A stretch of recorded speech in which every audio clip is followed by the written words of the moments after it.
Hi, my name is Doug, and this is my wife Beverly.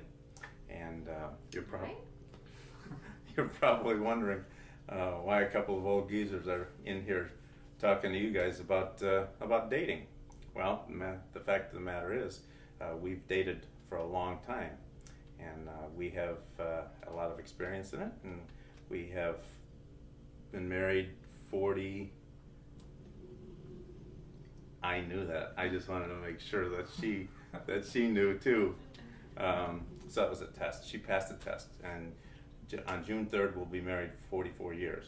So that being said, we've had a lot of experience with dating, and we make it a point to go out on dates weekly. I mean, we find excuses to do that. It could be just a Home Depot, but we consider it a date, and we consider that special time for us. So we try to make the most of that.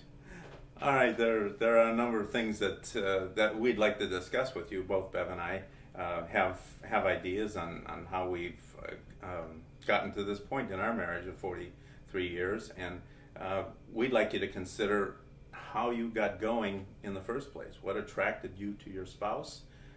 What kinds of things did you do when you first met? What kind of feelings did you have? Maybe not. What kind of things interested you at that time? And basically, that use some common sense in this. If that worked then, it's got to work now. It should work now.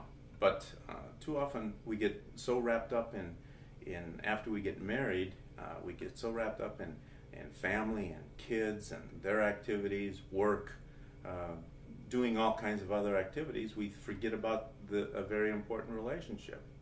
And we in the Bible we have 1 Corinthians chapter 13, the love chapter, and that's really an important passage in Scripture.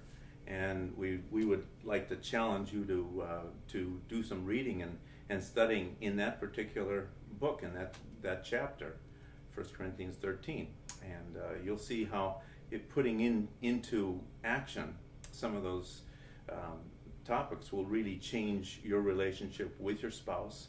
And basically, for us, a lot of things, we've had our own struggles and our own things to deal with, as many of you have. And we have tried to bring these things before the Lord.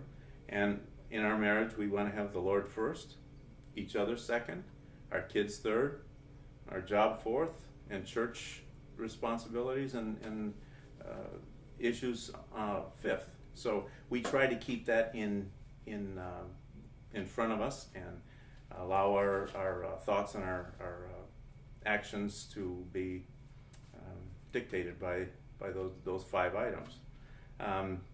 Concerning like our first date, I met Bev when she was 12 and I was 13.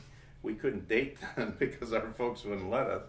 But when I was 16 and I could drive, then we went out on dates. And one of the very first dates I remember was a double date with my sister and her boyfriend.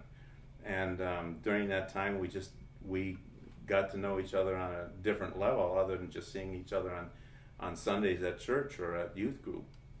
And we have our own song. I mean, Theme from a Summer Place is very special to us because we heard that song while we were on that first date. And so those are kinds of things they're little things, but they mean an awful lot in a relationship. And we still do things every time we hear that song.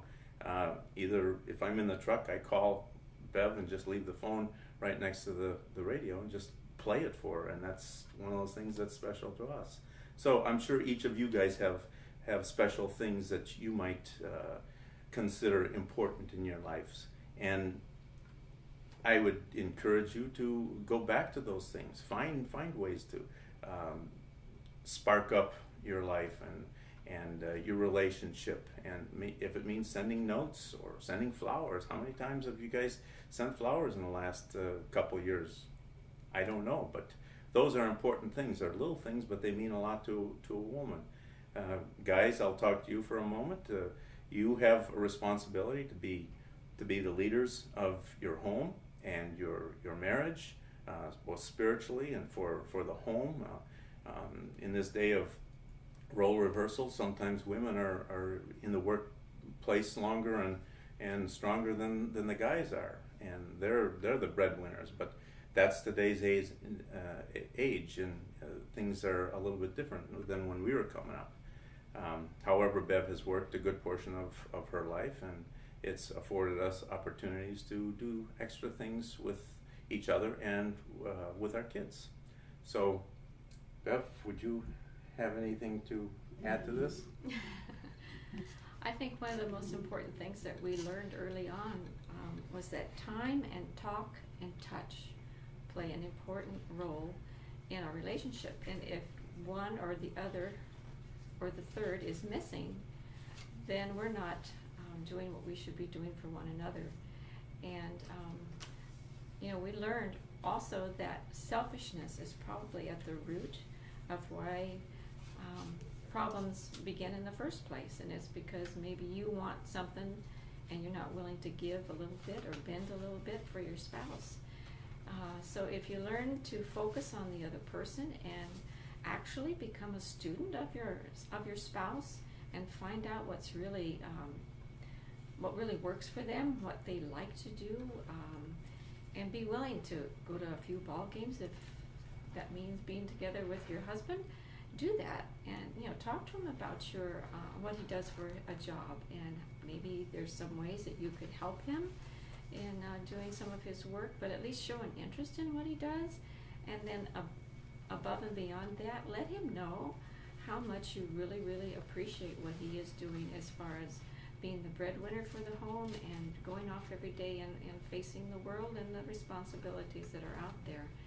And if you can relay your appreciation to him in a loving way and consistently, that's going to build up his self-esteem, and your respect for him will increase, and your desire for one another will increase as well. So these are just little things that we discovered along the way. In addition to that, like Doug mentioned earlier, we made sure that we went on dates almost on a weekly basis. But in addition to that, we started when our daughter was probably about 2 and our son was about 6, going on weekends away. And that really gave us an opportunity to spend time together, really quality time together, and also at the same time have a lot of fun doing things that we both enjoyed. And just getting away from the hubbub of the household and from work and from the pressures of life in general. And even though we've been married all this time, we have still tried to maintain that. And maybe it's not every 3 months or 4 months, but every 6 months. And it doesn't have to be anything fancy. I remember one time, I think the first time we did this, Doug really went all out, and he gave me an airplane ticket and told me that we were going on a trip. And I said, "You got to be kidding me. Well, what about the kids?" "Oh, I got that all taken care of. There's no problem." "Well, I got to do the laundry and get my suitcase." "Oh, no problem. I got that all taken care of." And before you know it, we were out the door. And we went to San Francisco. And that's, to this day, our favorite destination. And that was a very special time. And then one other time, we took some friends along with us, and the guys decided that they would not tell us where they were going. We were just to get ready and be prepared to leave at a certain time. And they came to pick us up and presented us with 2 paper bags, which they promptly put over our heads. And they said, "Get in the car and don't take these off until we get to the place where we feel that it's appropriate for you to remove those. We don't want you to know where you're going." So, foolish as it seems, it was a lot of fun. It's something that you don't forget.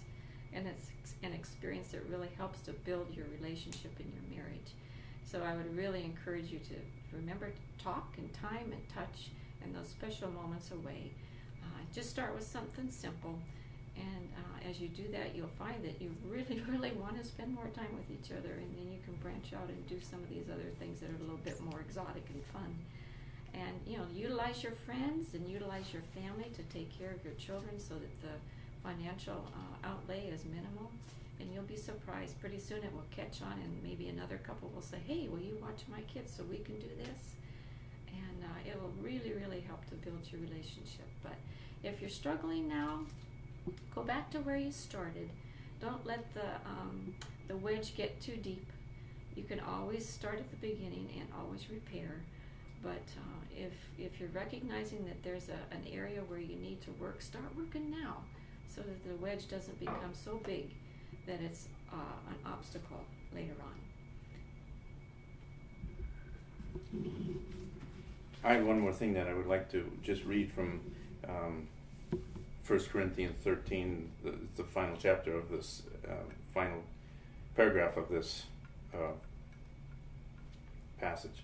Finally, love endures all things. Love accepts any hardship or rejection and continues unabated to build up and encourage. Key word. The love described by Paul in this love chapter means determining what is best for another person and then doing it. This is the kind of love that God shows us. So putting aside the selfishness and what is best for another person and doing that is what we should be looking for in our relationship with our spouse. Thank you. Have a nice evening.